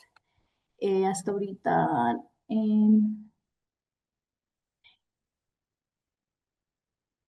por aquí pues muchas gracias. Están dando gracias. Natalia, si puedes escribir tu pregunta aquí en el chat. Y dice, en el estilo autoritario, ponían un ejemplo de no te dejes de otros. ¿Cómo abordar esos temas si vemos que nuestros hijos no ponen límites con otros niños? Qué pregunta tan valiosa. Uy, qué pregunta más importante, porque fíjense que esto tiene que ver con asertividad. De hecho, mañana vamos a hablar de asertividad con los niños y las niñas del siguiente nivel, pues con los papás de los niños y las niñas del siguiente nivel. Em, Porque la asertividad es un enorme reto entre poder expresar lo que yo necesito sin agredir a los demás, pero tampoco permitir que me agraden. Entonces, existe esta idea que la única manera que podemos defendernos de los conflictos en la infancia y en la preescolar, además, acuérdense, no, yo no tengo esto desarrollado, entonces yo no tengo una manera, por ejemplo, de mediar una situación fácilmente con los otros porque mi lenguaje no me da, o mi capacidad de parar no me da, o mi capacidad de regular las emociones todavía no está completamente listo. Entonces, tenemos que desmontarnos de la idea de que defenderse asertivamente implica no dejarse del otro y no dejarse del otro es agredirlo. Yo he tenido papás y mamás que han participado con nosotros de cosas que me han dicho, es que yo sí a la próxima vez que ese muchachito le haga algo mío, es que yo me voy al salón. Lo peor de todo es que se han entrado al colegio, algunos. Y es que tú, o sea, uno me pasó que se subió a la ruta, que fue una cosa espantosa. Y es que tú y lo vas a dejar de molestar y no sé qué, etcétera, etcétera. Entonces, hay 3 elementos que yo creo que son muy importantes acá. Uno es, naturalmente sus hijos y sus hijas se van a ver involucrados en conflictos. El conflicto en sí mismo no es malo. Entonces, ojo con tenerle miedo al conflicto, porque es que el conflicto es natural y va a ocurrir en todas las etapas del desarrollo. Segundo, ¿cuál es el problema de los conflictos? Que los resolvamos mal. y que perdónenme, al resolverlos mal, utilicemos la agresión o utilicemos, por ejemplo, el quedarnos callados y retirados para poderle decir a alguien que no me moleste, ¿sí? Entonces, la asertividad, ustedes van a conocer a unos personajes que existen en Hablas en Paz. La asertividad tiene que ver con no dejarse, pero no dejarse no es sinónimo de agredir. Entonces van a conocer a Dino el dinosaurio, que es una lástima que no lo tengo acá. María Paula, yo no sé si tienes a Dino por ahí, en donde estás. Dino el dinosaurio es un personaje que sus hijos van a conocer y Dino es un dinosaurio que tiene unas patas muy grandes y una voz muy profunda. Y entonces Dino, cuando hay unos niños que lo están molestando, miren, ahí está Dino el dinosaurio, se los presento, es un peluche y los niños lo usan. Y entonces miren, le tiene patas fuertes y entonces él se para con sus patas y les dice, no me molestes. Cuando coges mis juguetes, me siento triste y enojado. Entonces, fíjense que no se trata de dejarse y de entonces entregarle el juguete. Y no se trata tampoco de verse débil o no se trata de coger al otro y cascarle. Se trata de pararse duro con mis patas. Y digamos, esta imagen que usamos con los niños de las patas es súper poderosa porque entonces les da un referente muy concreto de cómo se tienen que comportar frente a que los otros los están molestando. Pero entonces también hablamos de otras opciones. Hay niños que no se sienten todavía tan valientes para ser como Dino el dinosaurio. Entonces, a esta edad también está muy bien buscar ayuda de otro amigo o buscar ayuda de mi profe. Entonces, nosotros tenemos unos cuadros que son los cuadros de soluciones. Si alguien te está molestando, entonces les ponemos, lo ignoras, le cuento a la profe, le digo, basta, no me molestes, me voy con un amigo. Y esas soluciones son todas asertivas y se las entregamos a ellos para que tengan un repertorio más amplio. Pero es súper importante entender que defenderse no es agredir, defenderse es poner un límite y ese límite es un límite asertivo. Súper, súper importante y que ustedes papás también sepan que todo este material que Lina nos está aquí mencionando lo van a ir conociendo los niños a medida que vamos avanzando en Aulitas en Paz con ellos. Entonces ellos van a llegar a casa hablando de Dino y hablando de muchos más personajes que a medida, como les digo, que vamos avanzando en el programa, ellos van a ir conociéndolo al igual que ustedes en los resúmenes semanales. Aquí hay otras preguntas muy importantes y también válidas. Lina, por ejemplo, aquí nos dicen herramientas que puedes dar para enfrentar temas difíciles. Difíciles pues pueden significar muchas cosas, pero también como por ejemplo cuando los niños en ese momento de frustración o rabia le responden a los papás como te odio, eres mala, no me quieres. ¿Qué herramientas podrían tener los papás como para enfrentar estos momentos? Bueno, la primera es no tomárselo personal. Eso es súper importante. Es sencillísima. Pero miren, acuérdense, cuando te odio mamá, eres la peor mamá del mundo, la ola está aquí arriba. Esta parte no está funcionando, ni casi ninguna, solamente acuérdense cómo está activado, está rojo, está amarillo, está furioso. Ahí no hay parte cognitiva que funcione. Claramente sus hijos los quieren, claramente, y sobre todo en estas etapas. A veces de pronto los adolescentes tienen más resentimiento, pero en estas etapas esa es una expresión de su propia, el estar abrumados con su propio estado emocional. Entonces ahí lo que tenemos que hacer es conversar, es parar y decirles incluso lo que uno siente. Me da mucha tristeza saber que no me quieres, pero también veo que estás muy enojado. Vamos a calmarnos y después de que estemos calmados vamos a volver a hablar de esto. Entonces, acuérdense, por un lado modelo, entonces yo estoy diciendo, me da mucha tristeza porque también es mi emoción, pero por otro lado también digo, yo te veo a ti que estás absolutamente alterada. No se lo tomen personal, seguro, seguro, seguro. Cuando ya no esté tan enojado, las van a volver a querer un montón. Pero no se lo tomen personal, porque es que además uno va guardando resentimiento con sus hijos o con sus amigos, ¿no? Eso es una cosa importante. Cuando sus hijos por la tarde llegan y dicen, que Sofía es terrible, me hizo esto. Y no sé qué, y todos los papás nos sentimos además agraviados, ¿no? Ush. le quitó el juguete, ¡uy! ¿No? Y entonces a los 3 días, ¿y cómo te fue en el colegio? ¡Supe! ¿Por qué? Porque Sofía y yo jugamos en la arenera. No, estabas brava con Sofía.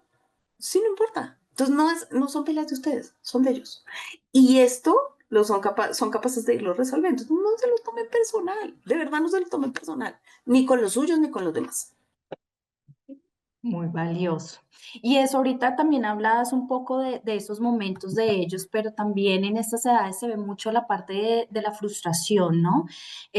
Si nos puedes hablar un poco de cómo atravesar esa frustración también, que es necesaria en toda la formación de ellos de sus habilidades socioemocionales. La frustración es una herramienta poderosa porque la frustración promueve la perseverancia. Entonces, ¿qué es lo que pasa?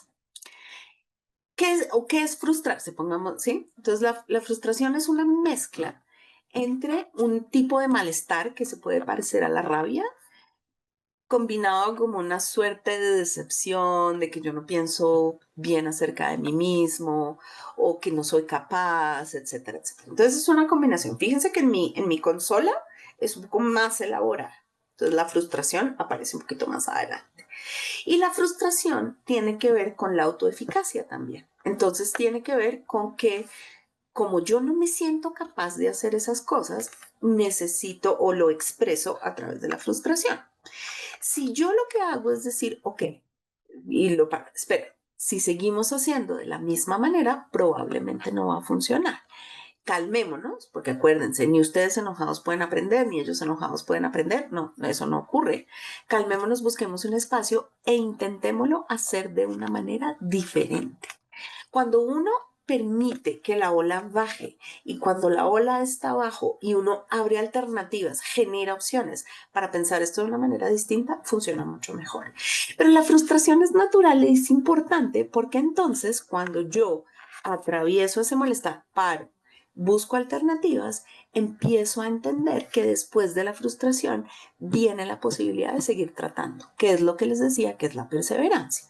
Pero es un proceso, acuérdense, este no es interno, cabecitas no van a decirles, ay, mamá, tienes razón, estoy muy frustrado, entonces voy a parar un ratico y voy a intentarlo hacer después. Eso no sale, no les sale. Que sí sale cosas como te veo que estás muy enojado. Te propongo que paremos un rato para que nos calmemos y después pensemos si hay otra forma de hacer esto bien. ¿Sí? Y entonces, cuando ya ustedes piensen que ustedes son el andamio donde se montan ellos, chun, se montan en ese andamio y ahí dicen, ok, entonces se puede hacer distinto y el proceso fluye. Pero solitos no lo va a hacer. Muchas gracias, Lina, muchas gracias. Aquí tenemos otra pregunta de John Federico. Dice, ¿cómo abordar el tema de la somatización de emociones? Además de preguntarle, por ejemplo, ¿le duele la pancita? ¿Cómo saber si es algún tipo de manifestación de la emoción o si es algún tipo de manipulación?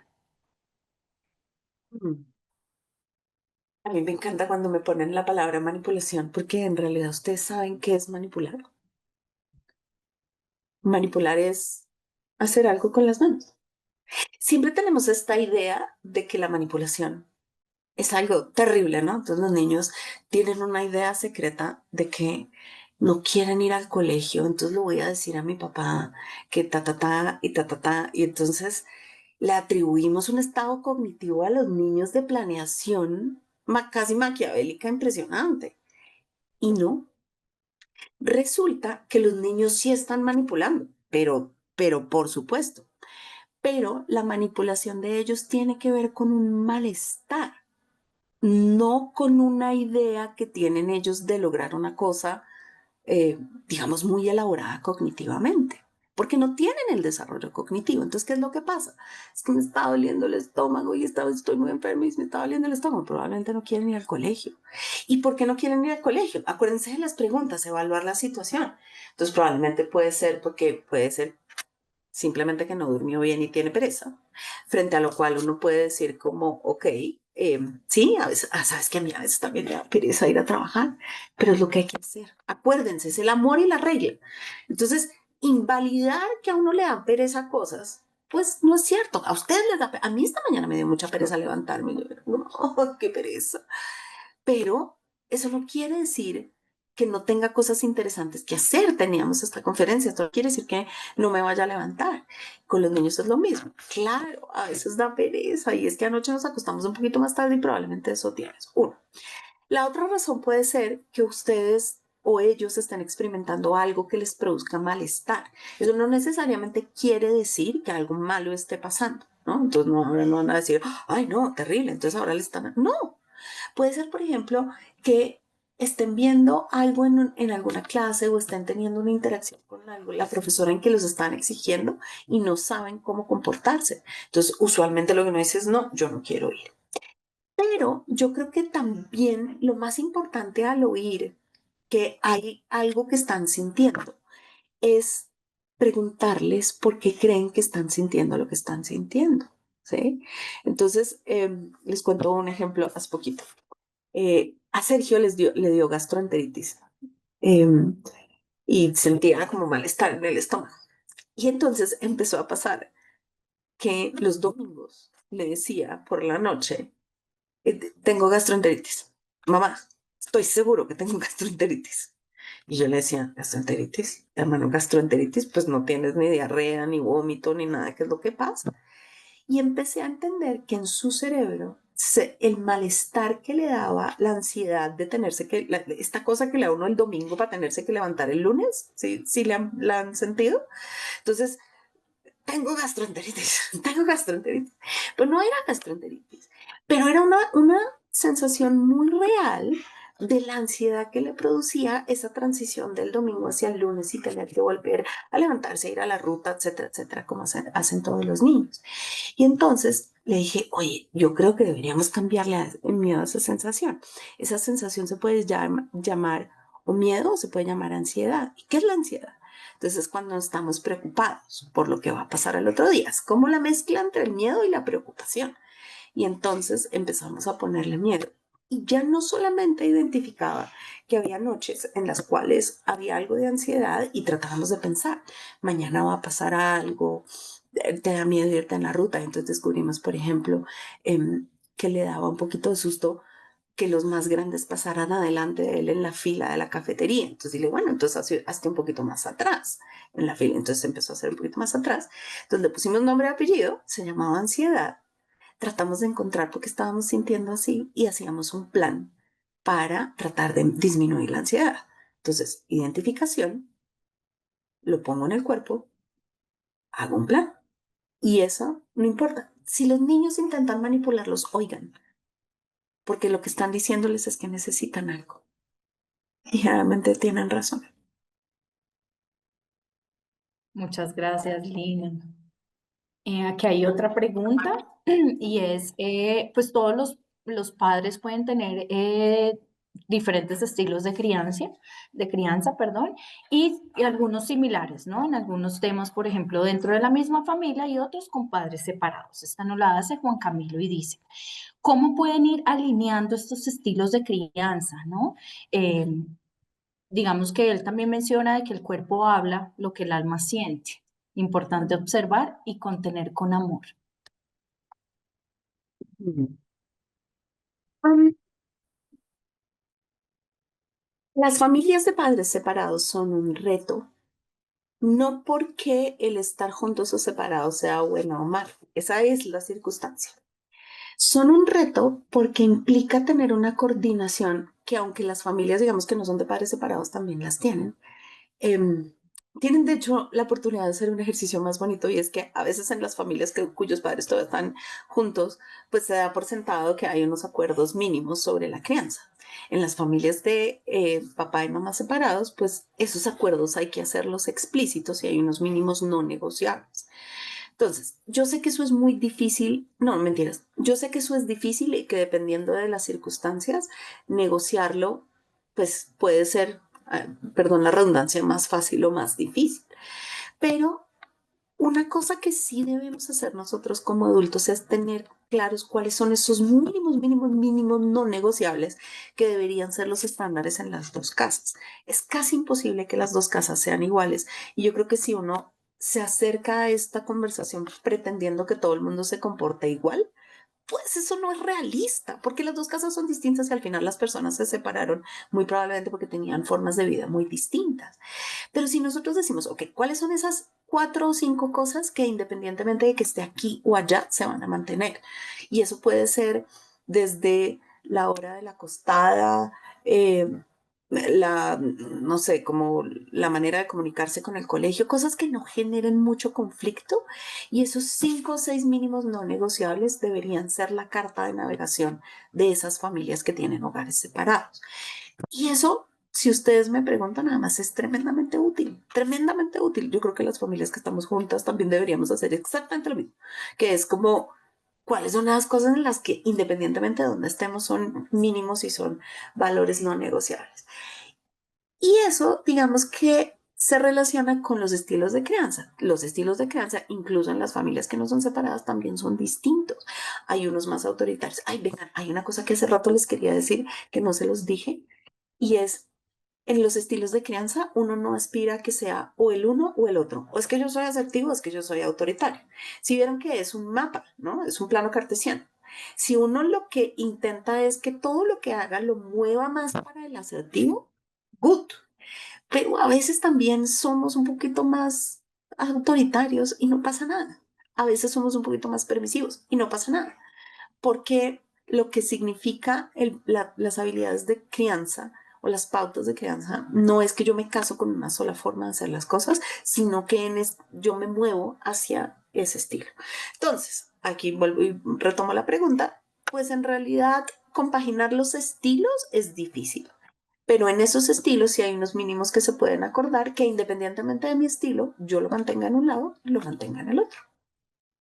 Claro, y eso va a beneficiar muchísimo a los niños que siempre quedan ahí en el medio. Muchas gracias, Lina.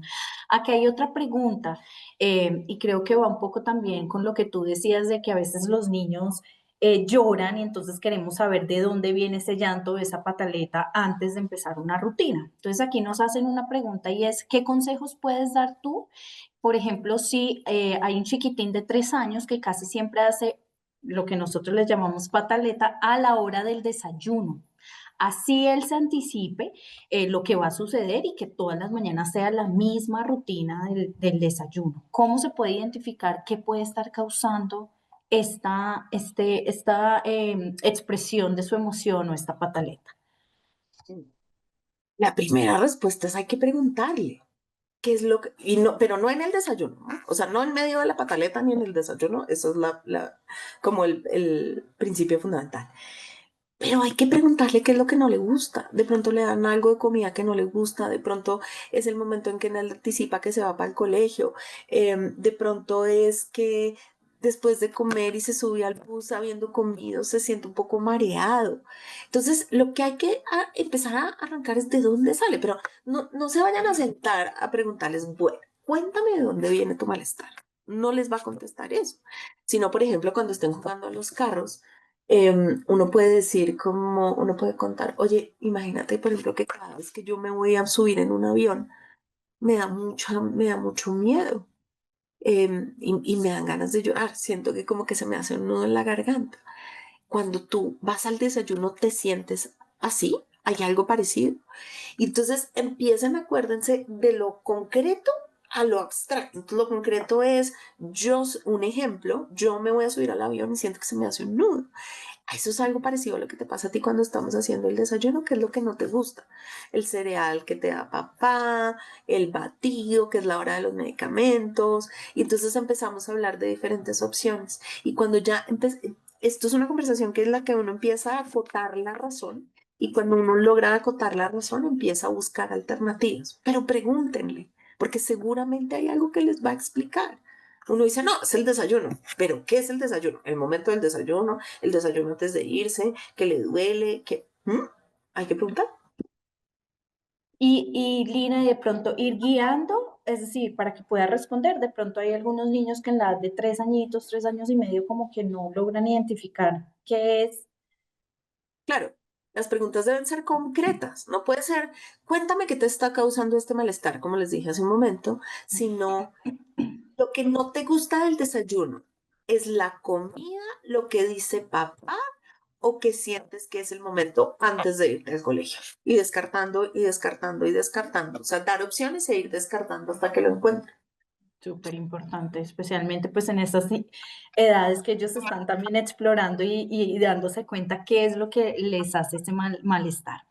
Y aquí también hay otra pregunta que es cómo maneja o cómo acompañar los padres a aquellos niños cuando otros, su grupo de compañeros o otro compañero le dicen que no quiere jugar con él o que simplemente no lo eligieron para jugar en el grupo.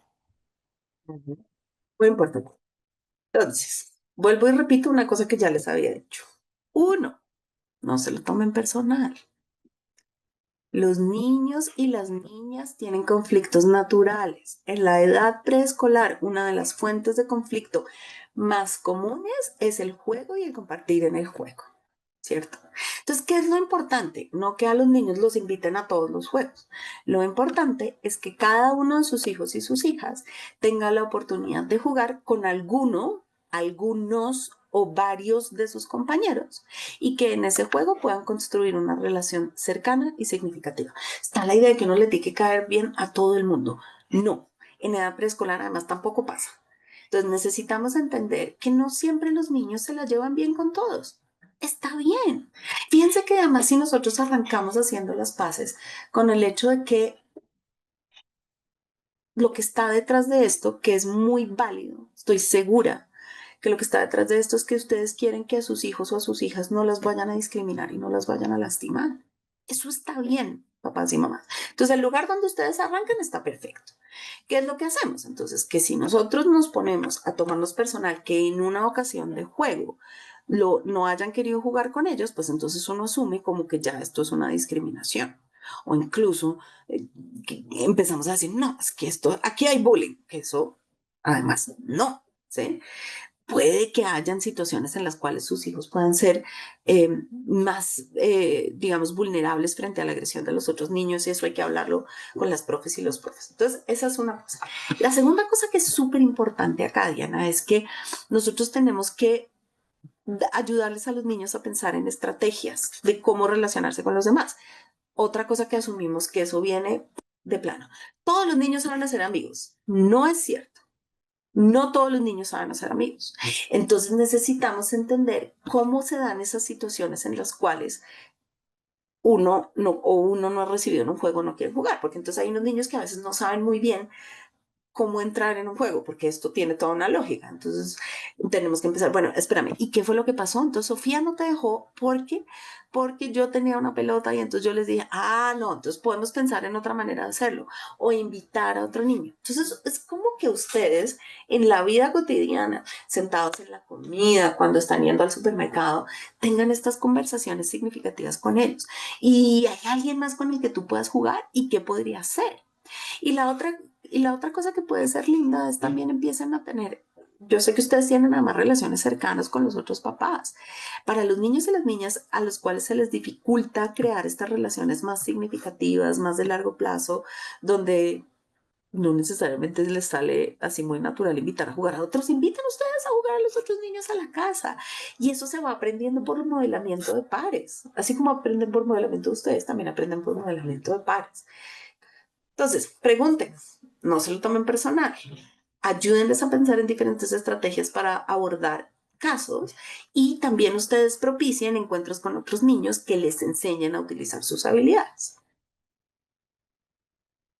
Muchas gracias, Lina. Y manteniéndonos como en esa vía de amigos, claro, ya ellos van llegando a una edad un poco más grandes, donde ya no es mucho egocentrismo, sino que ya es más pendiente de ese grupo de amigos y tratar de encajar, ¿no? En estas edades un poco más grandes, 7, 8 años. Entonces aquí nos hacen la siguiente pregunta. ¿Cómo abordar con los niños de estas edades situaciones en las que, a pesar que ellos tienen claro que deben poner un límite, les da susto que sus amigos lo rechacen? Un ejemplo, nos dice Ana Lucía. Mi hija me dijo que sus amigos estaban hablando de temas que a ella le daban miedo. Y pues Ana Lucía como mamá le empezó a dar la cátedra de los límites, ¿no? Explicándole y todo. Pero cuando ella terminó, ella le dijo, ok, mamá, pero es que me da miedo que si me paro, mis amigos se burlen de mí. Todos los papás les podemos dar herramientas para que ellos puedan transitar este de quiero encajar, pero al mismo tiempo no me gusta lo que están haciendo, no me gusta esos temas que están hablando, pero que ellos también sepan que es válido lo que están sintiendo y es válido poner límite, pero también es un riesgo de que puede suceder que los amigos simplemente no quieran estar o algo así. Lo más importante para un niño o una niña, y sobre todo un niño o una niña en edad preescolar, es pertenecer. Nosotros lo pensamos al revés, ¿no? Para nosotros es obvio que si me están dando información que me produce miedo, lo primero que hay que hacer es salir corriendo, y eso es lo más importante porque yo me tengo que proteger, pero en realidad para los niños no. En realidad, si ustedes lo piensan, casi que en ninguna de las etapas más adelante esto es verdad. Los niños necesitan pertenecer, los niños necesitan sentir que son parte de un grupo, que tienen una red. Entonces, cuando hay que tomar una decisión, este es un ejemplo hermoso porque es una decisión muy complicada, que los adultos tendemos a decir, obvio, pero vete, o sea, ¿cómo te...? Sí, no, no es obvio. Y para ellos no es obvio porque realmente gran parte de la construcción de su identidad está dada porque puedan compartir con los demás, porque sus amigos los aprecien, porque los inviten a jugar. Entonces, al tomar una actitud como me paro, pueden generar un conflicto y eso para ellos es gravísimo. Entonces, lo primero yo creo que es arrancar, no por el límite, porque el límite para los adultos es obvio, pero para ellos no, sino por validar la emoción que está detrás del pararse de una situación. Claro, yo entiendo lo difícil que debe ser pararse de ahí, porque yo sé que tú quieres mucho a tus amigas y no quieres que te dejen sola. Claro, entiendo. ¿Ven? Entonces, cuando dice, claro, entiendo, ustedes se están poniendo en una posición donde ustedes están acá y están realmente poniéndose en como, entiendo, o sea, claro, muy difícil. Pero entonces, ¿qué podemos hacer? Porque en realidad esto no te está dejando dormir por las noches y me preocupa. ¿Hay alguien, por ejemplo, con quien tú pudieras hablar que le contaras que esas conversaciones no te gustan? O como hay una amiga tuya que también le dé miedo y puedan, por ejemplo, las dos ir a jugar y decirle a las otras, oigan, mientras ustedes hablan de eso, vamos a estar en el parque y ahora nos volvemos a ver. Entonces, es darle la vuelta a la conversación, porque es que estos no son pequeños adultos, estos son cerebros en desarrollo. Estos son niños para quienes sus amigos son un tesoro. Cuando no los tienen, es una fuente de angustia. Cuando los tienen, es un tesoro y no quieren perderlos. Entonces, yo creo que nos equivocamos en arrancar por el límite y no por la validación de la emoción. Súper, súper importante y es todas estas herramientas tan valiosas, Lina, de verdad que muchas gracias. No tenemos más preguntas, pero sí algo muy importante que estoy segura que todos los papás quieren. Quieren saber cómo te pueden contactar, más charlas, talleres que tú puedas dar y conocer un poco más de ti. Cuéntanos de pronto cómo ellos pueden contactarte. Yo soy Aulas en Paz. Junto con José Fernando Mejía compartimos la dirección de Aulas en Paz y yo me especializo sobre todo como en estos temas de niños más chiquitos y de salud mental de niños, niños y adolescentes. Los que me quieran contactar me pueden contactar a través del colegio, a través de María Paula. La relación, como les digo, entre nosotros y el colegio es tremendamente cercana. Como les conté al principio, además yo siento que Fontana es casi mi casa. Pues porque Antonia está en el colegio y porque Rodrigo hace parte de los papás del colegio. Entonces cuenten conmigo en lo que necesiten. María Paula los contacta, ya les da mi correo, mi teléfono, etcétera, etcétera. Siempre es más fácil que me escriban un correo porque el WhatsApp, como estoy siempre en estas, Claro. yo no miro el WhatsApp, miro el correo y siempre contesto el correo. Entonces, lo que necesiten, preguntas, si quieren saber más, si quieren material, todo sí lo que necesiten. Muchísimas gracias, Lina, por toda esta información tan valiosa. Con esto abrimos estos maravillosos talleres para padres de Together. Y pues Me alegra muchísimo que hayamos tenido un gran quórum y apenas tengamos toda la grabación lista, se las compartiremos. Muchas gracias, Lina. Muchas gracias a todo el equipo, María Paula de Aulas en Paz. Muchísimas gracias al equipo de Felicidad.